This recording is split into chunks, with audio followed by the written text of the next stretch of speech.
हाफिज साद हुसैन रज़वी गिरफ्तार हो गए, जेल में चले गए। मुझे खुशी हुई थी अमीर उल मुजाहिदीन का हुक्म माने,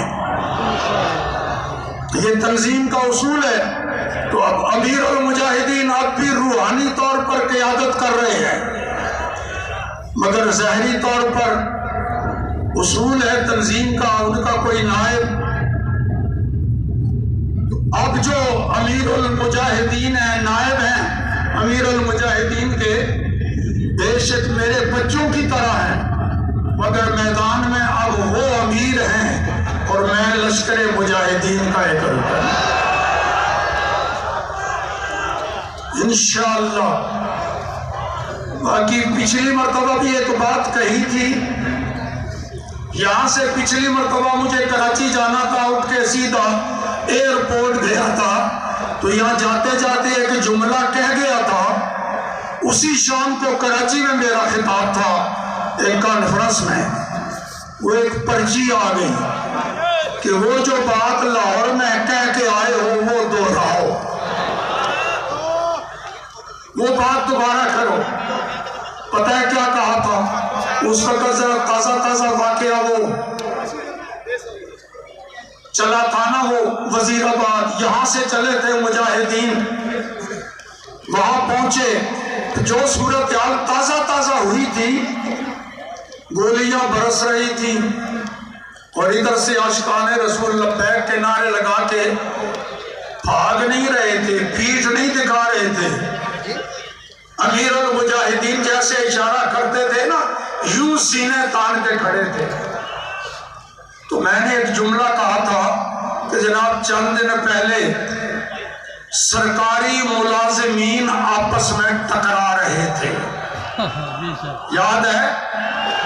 पिछले सालाना और पर यहाँ लोग समझने लगे कि पता नहीं कोई फौजी या पुलिस वाले आपस में लड़ पड़े होंगे, सरकारी मुलाजिमीन। तो मैंने वजाहत की थी कि एक वो लोग हैं जो गोलियां बरसा रहे थे, शेलिंग कर रहे थे,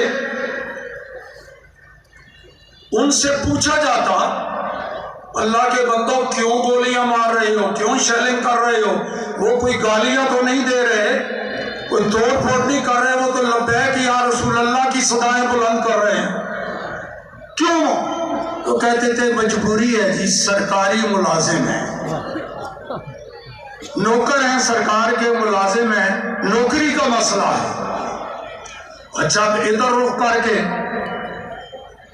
इन लोगों को कहा जाता भाई तुम्हें पता है ये गोली मारेंगे, शेलिंग करेंगे, तो क्यों तुम उनके सामने सीना तान के खड़े हो, अपना दिफा क्यों नहीं, बचते क्यों नहीं? कहते हैं क्या करें जनाब, सरकारी मुलाजिम है, सरकारी मुलाजिम है, वो भी सरकारी मुलाजिम, ये भी सरकारी मुलाजिम, पर उनकी सरकार और है, इनकी सरकार। अल्लाह करे उसी सरकार की मुलाजमत में जिंदगी रहे, उसी सरकार की मुलाजमत में खात्मा हो। अमीरुल मुजाहिदीन के मिशन को आगे बढ़ाना ये हम सब की जिम्मेदारी है।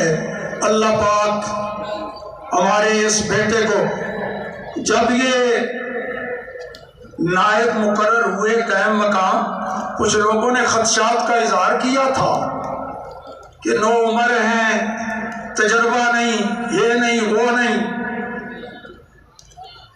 आपको तो अफसोस हुआ होगा कि उसके फौरन बाद हमारे बेटे हाफिज साद हुसैन रज़वी गिरफ्तार हो गए, जेल में चले गए, ये वो। आपको अफसोस हुआ था? हुआ था। मुझे खुशी हुई थी, आपको अफसोस हुआ था और मुझे खुशी हुई थी। पता चल जाएगा जिसे अमीरुल मुजाहिदीन का नायब बनाया है उसकी अहलियत रखता है कि नहीं।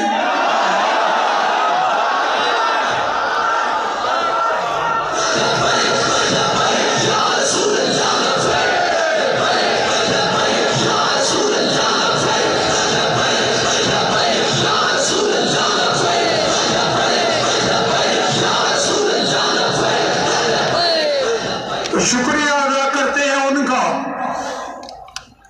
उन्होंने ये कम्युनिटी की, लेकिन इस मरहले से गुजर के हम अब आंखें बंद करके कह सकते हैं अमीरुल मुजाहिदीन का जिसको नायब बनाया है वाकई वो उनका खलीफा बनने की इस्तेदाद रखता है।